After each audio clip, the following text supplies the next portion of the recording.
Bonsoir, bonsoir, bonsoir et bienvenue sur ce nouveau live avec un thème bien attendu puisque ce soir je vais vous parler des différentes techniques de purification et de rechargement de nos pierres et bijoux en pierre naturelle bien évidemment.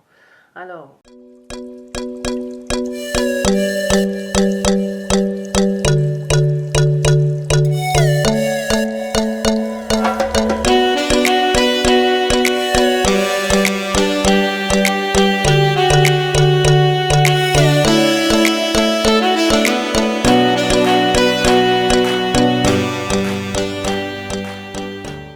donc ce soir, enfin, vous attendiez, vous me l'avez réclamé. Enfin, je vais vous faire un petit topo sur les différentes techniques, hein, parce qu'il en existe beaucoup et encore, j'ai peut-être pas tout. Bonsoir Thierry. Sur les différentes techniques de purification et de rechargement de nos pierres. Et je terminerai par peut-être vous expliquer quelle sera la méthode idéale ou tout au long de mon topo. Je ne vais pas aller trop vite, je vais essayer de détailler un petit peu chaque technique, expliquer ses bienfaits et ses inconvénients, et puis vous faire quelques petites démonstrations en direct. Alors ce soir, j'ai pas mis tout à fait le même éclairage, j'ai la lumière. Alors j'ai une petite auréole au-dessus de la tête, mais je ne vais pas retourner la caméra, je vais vous montrer devant. C'est pour ça que j'ai incliné différemment ma tablette. Voilà. Alors, je vais commencer. J'ai pas fait des recherches, j'ai pas un topo à vous lire, j'ai juste mis des petites notes pour ne rien oublier. Alors, pourquoi ce topo? Bien souvent, sur mon groupe, le jour de la pleine lune, je vous mets toujours un petit post pour vous dire n'oubliez pas, aujourd'hui c'est la pleine lune, pensez à recharger vos pierres en n'oubliant pas de les purifier auparavant. Et puis souvent j'ai des commentaires me disant bah oui mais comment on fait pour purifier, comment on fait pour recharger, c'est pas forcément évident et puis parfois on fait des recherches et on se retrouve avec beaucoup de techniques et on s'y perd un petit peu. Bonsoir à tous. On s'y perd un petit peu parce que certaines pierres vont être à nettoyer avec de l'eau, d'autres avec du sel, d'autres pas de sel, recharger à la lune, d'autres pas à la lune, d'autres soleil. Enfin bon, c'est un vrai micmac pour qui ne s'y connaît pas. Donc je vais reprendre un petit peu toutes les techniques et ensuite vous expliquer un petit peu ce qu'il y a de plus simple. Alors tout d'abord, pourquoi et quand on doit purifier et recharger nos pierres? Alors déjà pour commencer, la première des choses, c'est lorsque vous achetez ou lorsqu'on vous donne une pierre ou un bijou en pierre naturelle. Moi je parle des pierres en général, mais vous le savez que moi je revendique plutôt les bijoux en pierre naturelle, mais ça va revenir au même.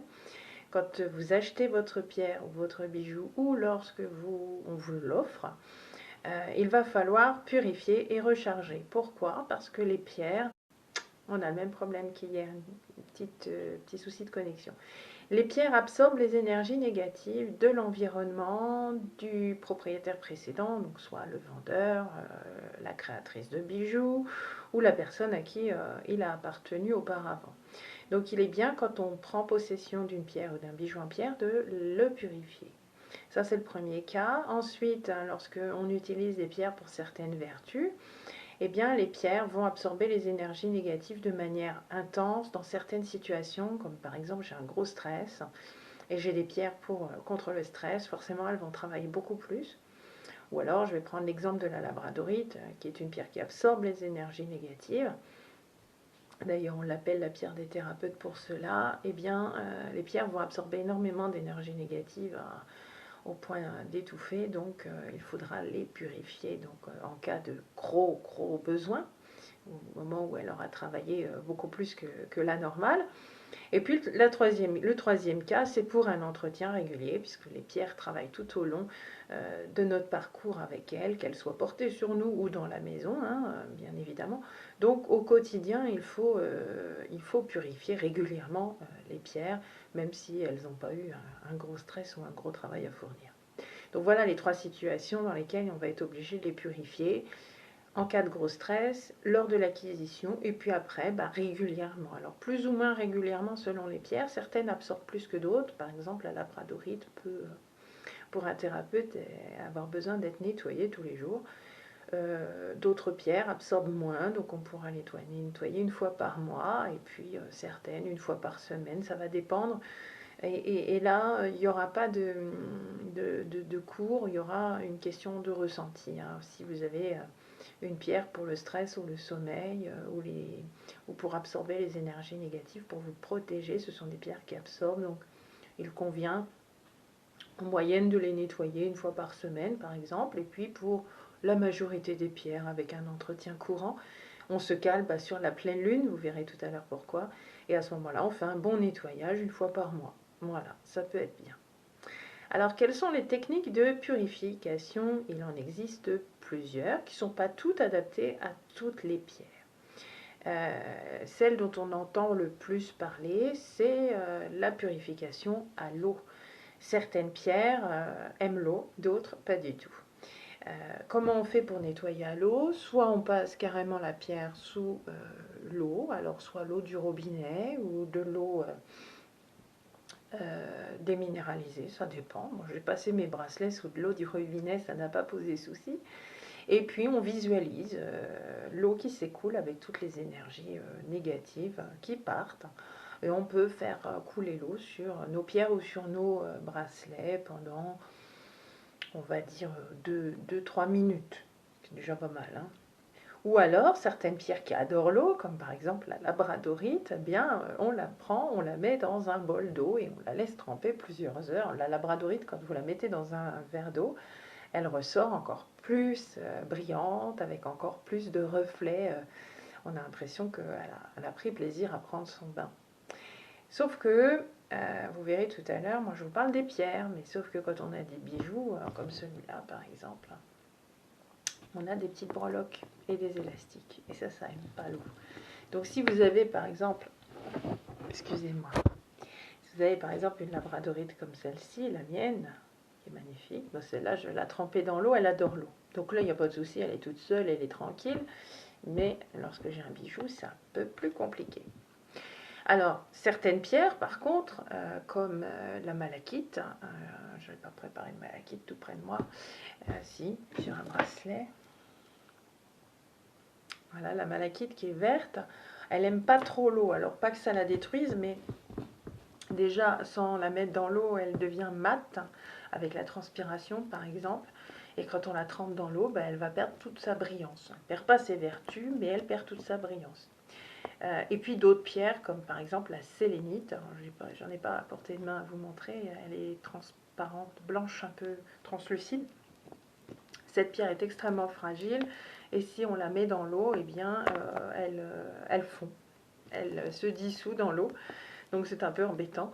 Donc l'eau n'est pas une technique de purification valable pour tout. C'est quand même celle qui est valable pour une majorité des pierres, mais pas pour tout, et puis pas pour mes bracelets par exemple, où il y a des petites choses métalliques, ça va les abîmer. Alors une autre technique de purification, c'est le sel. Alors que ce soit avec de l'eau salée pour celles qui supportent l'eau, ou le sel tout seul, vous mettez votre pierre dans du gros sel ou sur du gros sel, et le sel a pour vertu d'absorber les énergies négatives d'ailleurs. Vous pourrez tester aussi, si vous souhaitez vérifier que le sel peut avoir des vertus de purification, je vous conseille de prendre votre douche avec un peu de gros sel, de vous rincer avec du gros sel et de l'eau tiède. Ça nettoie toutes les énergies négatives de la journée, on se sent super léger après. Donc c'est valable pour purifier les pierres. Le souci, comme tout à l'heure je vous l'ai dit, le sel va abîmer mes petites breloques, va ronger les élastiques dans les bijoux, et certaines pierres ne supportent pas le sel. Donc c'est tout un art parce qu'il va falloir chercher les pierres qui supportent l'eau, les pierres qui supportent pas l'eau, les pierres qui supportent le sel, les pierres qui supportent pas le sel. C'est assez compliqué. Donc il va falloir trouver une autre technique de purification. Alors il en existe une qui est assez sympa. Les pierres, vous le savez, viennent de la terre. Et bien si on veut les purifier, et quand elles ont fait un gros travail, qu'elles sont vraiment très fatiguées, eh bien on va les enterrer dans la terre. Mais cette purification-là, elle fonctionne, mais c'est pas quelques minutes. Il faut les enterrer dans la terre plusieurs semaines. Alors quand on a un bijou, on n'a pas envie de perdre notre bijou pendant plusieurs semaines. Mais c'est une technique qui permet de purifier, puisque c'est un retour aux sources.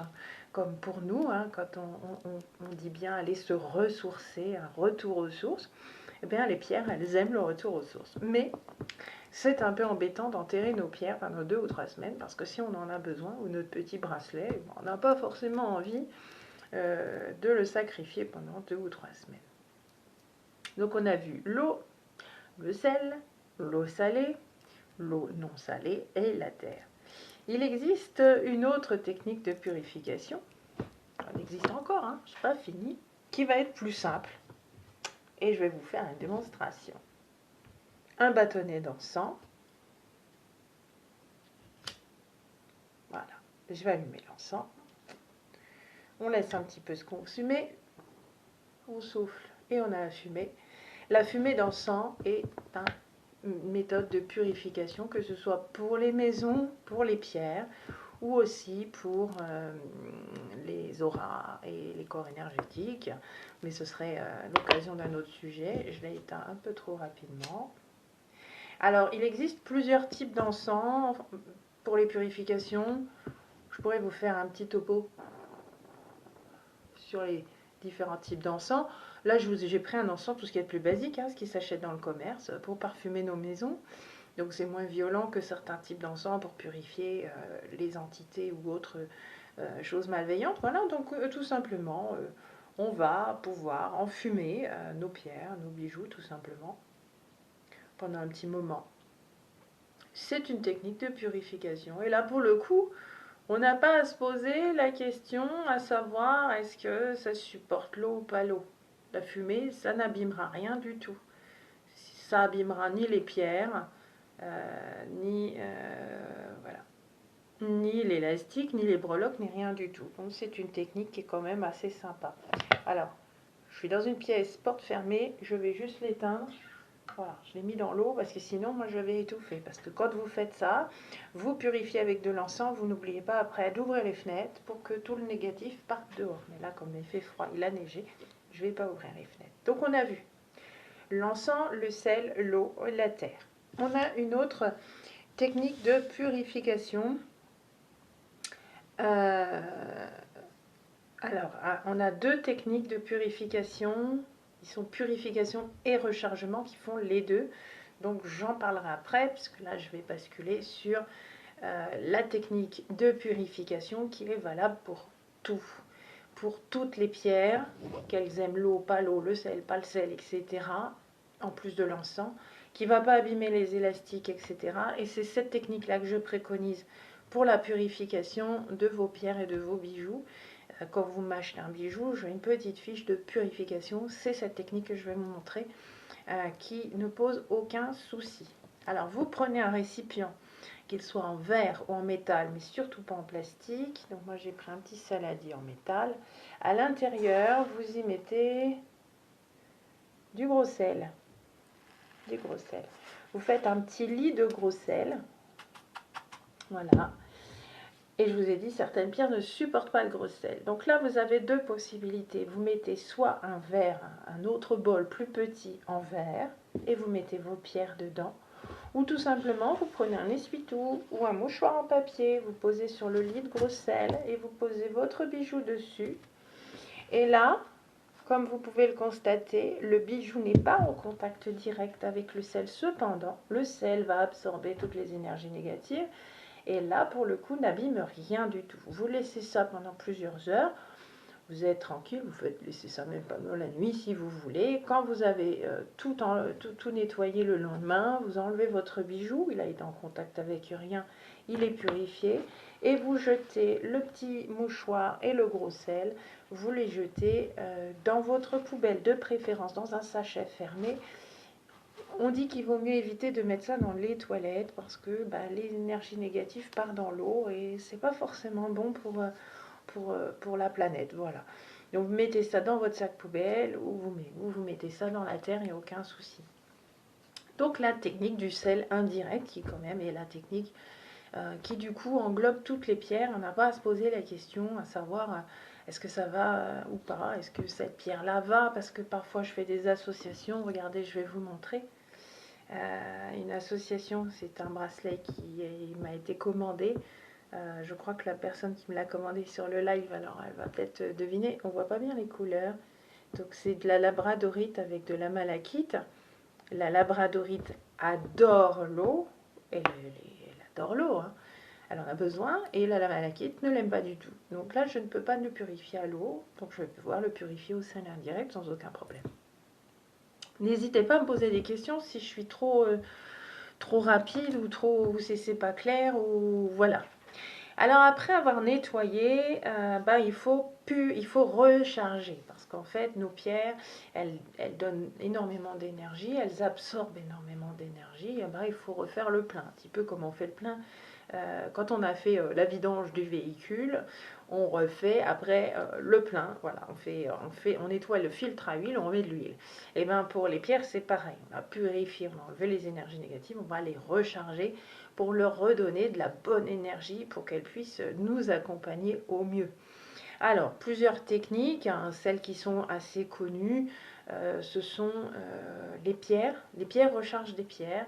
Donc, on peut avoir des géodes d'améthyste ou des druses d'améthyste et on pose son bijou. Moi, elle est toute petite celle-là. Hein. On pose le bijou dessus et on le laisse. Ça va recharger. On peut faire ça pendant une nuit par exemple ou quelques heures et ça va recharger. Ouais, un peu petite, mais pour une petite boucle d'oreille ça peut être suffisant. Donc l'améthyste recharge bien, ou sinon on a le quartz blanc ou le cristal de roche. Donc là j'ai des petites géodes, donc on peut poser son bijou sur les petites géodes de quartz, voilà, comme ça, et puis je laisse agir toute la nuit. Donc ça recharge impeccablement. Ça purifie aussi un petit peu d'ailleurs.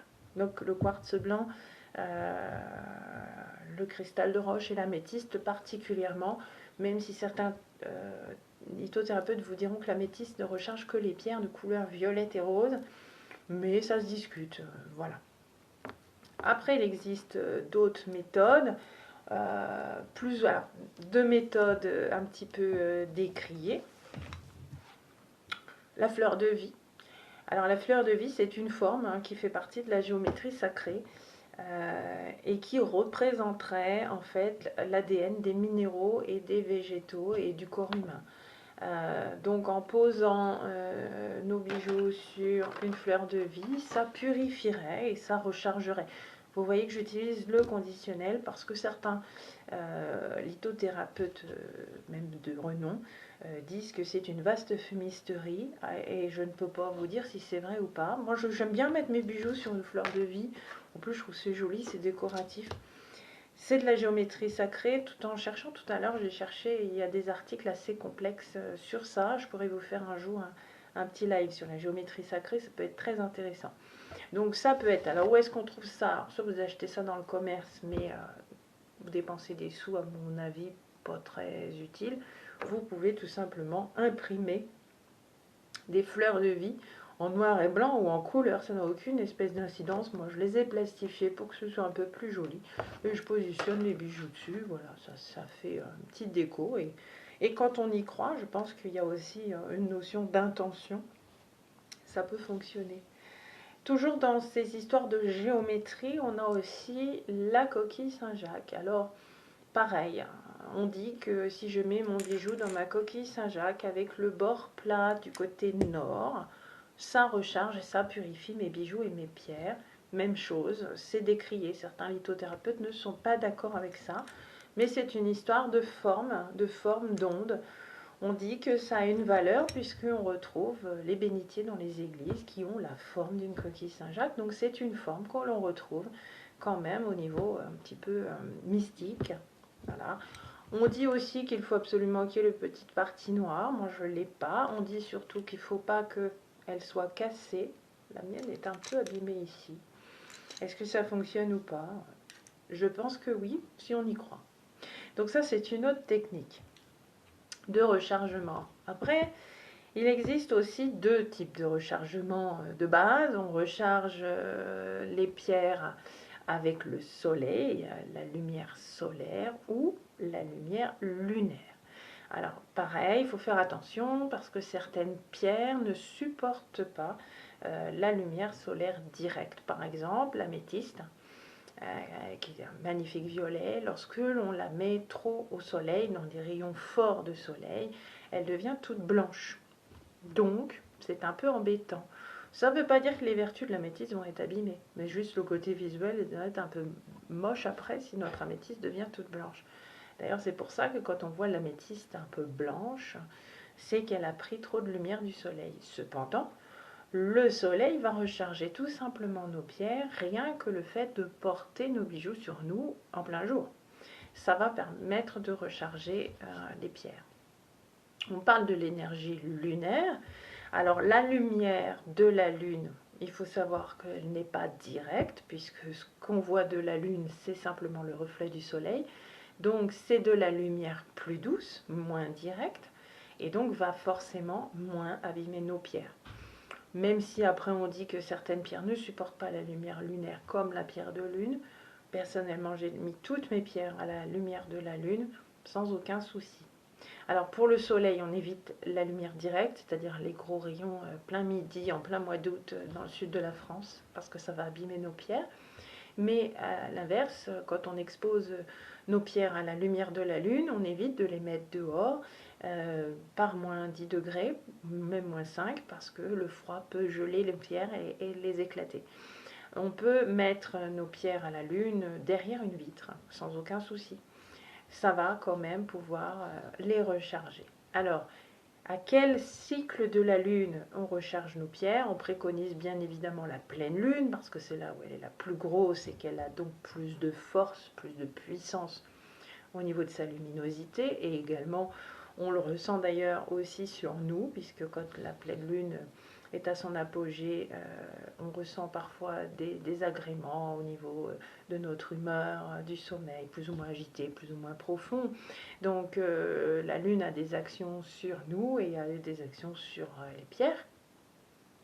À savoir que les effets de la pleine lune durent 3 jours avant la pleine lune et 3 jours après la pleine lune. Donc on a 6 jours pour purifier nos pierres à la pleine lune. Mais il faut savoir que l'on peut purifier nos pierres à la lune les autres moments, que ce soit pas forcément la pleine lune, ça peut être aussi à la nouvelle lune et les autres moments, les autres phases de la lune. Cependant, il faut privilégier tout de même la lune montante, parce que quand la lune monte, les énergies montent, alors que quand la lune est descendante, les énergies descendent, et que du coup, il y aura moins de bienfaits sur nos pierres. Donc c'est pour ça que moi, je revendique la purification à la méthode du sel indirect qui va avec tout le monde, et un rechargement à la pleine lune, ce qui fait qu'on a un cycle de nettoyage et de rechargement une fois par mois. C'est déjà pas mal. Alors, je crois que j'ai fait le tour et il existe une dernière technique que j'ai gardée pour la fin, parce que je pense que ça vous fera plaisir que je vous fasse une petite démonstration. Il existe une dernière technique de purification et de rechargement par le son. Et oui, et on utilise pour cela des bols tibétains. Donc j'ai préparé mon magnifique bébé, ça c'est mon bol tibétain. J'en ai deux, non j'en ai trois. Mais c'est celui-là que j'utilise principalement lors de mes soins énergétiques. Donc voilà, c'est un de mes chouchous. J'avais parlé dans les chakras des notes de musique liées au chakra. Celui-ci, il a une note, et c'est un ré, donc qui correspond au chakra sacré, donc je vous parlerai mercredi prochain. Alors je lis, avec l'encens, combien de temps? Moi je dis 3-4 minutes, c'est pas mal, 5 minutes. Le plus longtemps on purifie les pierres, le mieux c'est. Alors pour la purification au bol tibétain, vous mettez votre pierre, les bijoux au fond du bol. Alors idéalement, on peut mettre un petit mouchoir. On peut mettre un petit mouchoir pour un peu amortir le son. Et puis, on a plusieurs méthodes. On peut tout simplement le taper. Donc là, on appelle ça faire sonner le bol. Ou bien, on le fait chanter.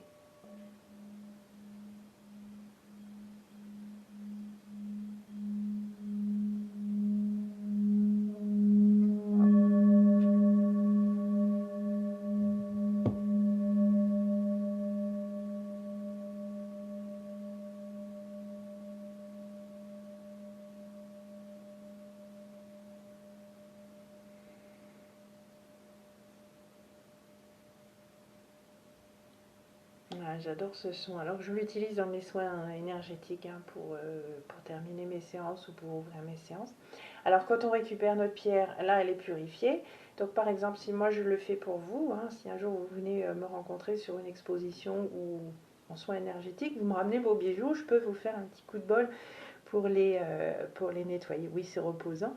Je voulais juste vous montrer que, donc là si je le touche, je remets mes énergies, hein, c'est pour ça que vous prendrez vous-même. Je vais juste vous montrer pourquoi je mets un petit chiffon au bout. Alors ça fait la même chose, ça abîme pas, mais le son est quand même beaucoup moins agréable. Vous voyez, c'est moins agréable, ça résonne un peu. Voilà, mais ça n'a aucune incidence. Hein. J'ai mis un mouchoir, c'était pas pour vous, c'était pour pas vous casser les oreilles. Donc merci, oui, un bol de cristal, oui, c'est pareil, j'en ai pas. Moi, je travaille avec les bols tibétains, mais oui, effectivement, pareil, le son va nettoyer les pierres sans aucun souci. Voilà. Donc voilà pour ce soir. Je pense que j'ai été assez large. Il existe peut-être d'autres techniques. Je lisais cet après-midi que certains utilisent des formes d'ours hein, par rapport à la géométrie pour recharger les pierres. Alors bah, ça je ne connaissais pas, je ne sais pas si c'est vrai, je n'ai pas retrouvé. Donc voilà. Donc je vous répète, quand est-ce que... Alors, on refait un petit résumé de tout ça. Quand est-ce qu'on purifie nos pierres? Quand on en fait l'acquisition, qu'on l'achète ou qu'on nous l'offre. Quand elles ont travaillé trop fortement suite d'un stress ou d'une douleur intense ou quelque chose comme ça, ou après un entretien régulier, une fois par semaine ou une fois par mois. Comment on purifie les pierres? On a vu l'eau, le sel, l'eau salée, la terre, le son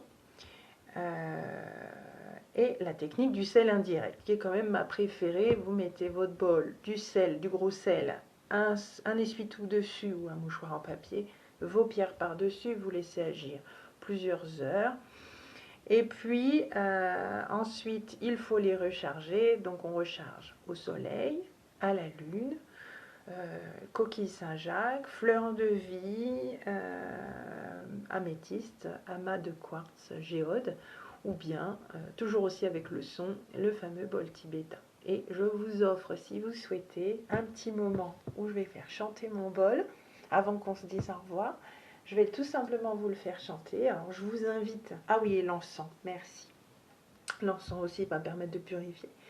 Je vous invite à, pourquoi pas, vous installer confortablement, fermer vos yeux et vous laisser porter par le son du bol. Petit instant en méditation. Et je vous retrouve après.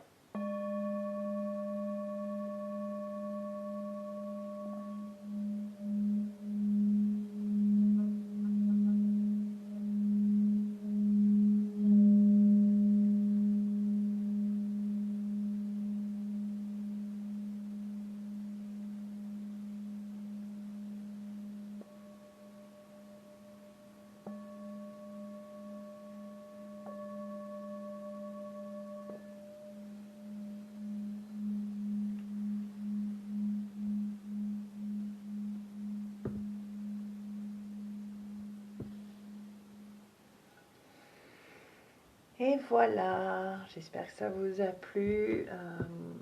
D'ailleurs, si vous souhaitez un soin énergétique accompagné du bol pour un bon nettoyage, un beau rechargement de vous-même, c'est aussi possible parce qu'avec le bol, on purifie, on recharge les pierres, mais on peut aussi faire de la purification et de l'harmonisation énergétique sans aucun souci.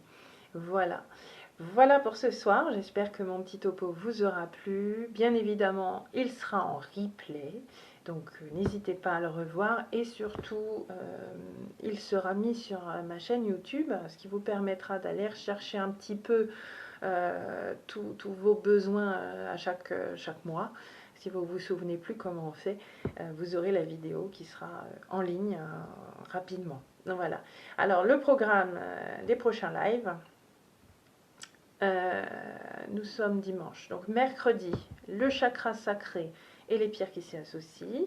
Samedi prochain, je ne sais plus ce que j'ai dit. Samedi prochain, j'ai dit quoi? Ah oui, les pierres spéciales Saint-Valentin, les pierres et l'amour et le chakra du cœur. Et puis dimanche, en direct de mon atelier, et quelques petites créations en direct. J'ai des nouveautés sous le feu, mais je ne suis pas satisfaite. Je me lance peut-être dans des attrape-rêves avec des pierres. Dites-moi, peut-être que ça peut vous plaire ou pas, je ne sais pas. Je vous souhaite en attendant une très bonne soirée, une bonne semaine. On se retrouve mercredi. Prenez soin de vous, faites attention, soyez prudents dans tout ce que vous faites et prenez soin de vous et de bonnes énergies. Voilà, je vous souhaite une belle soirée.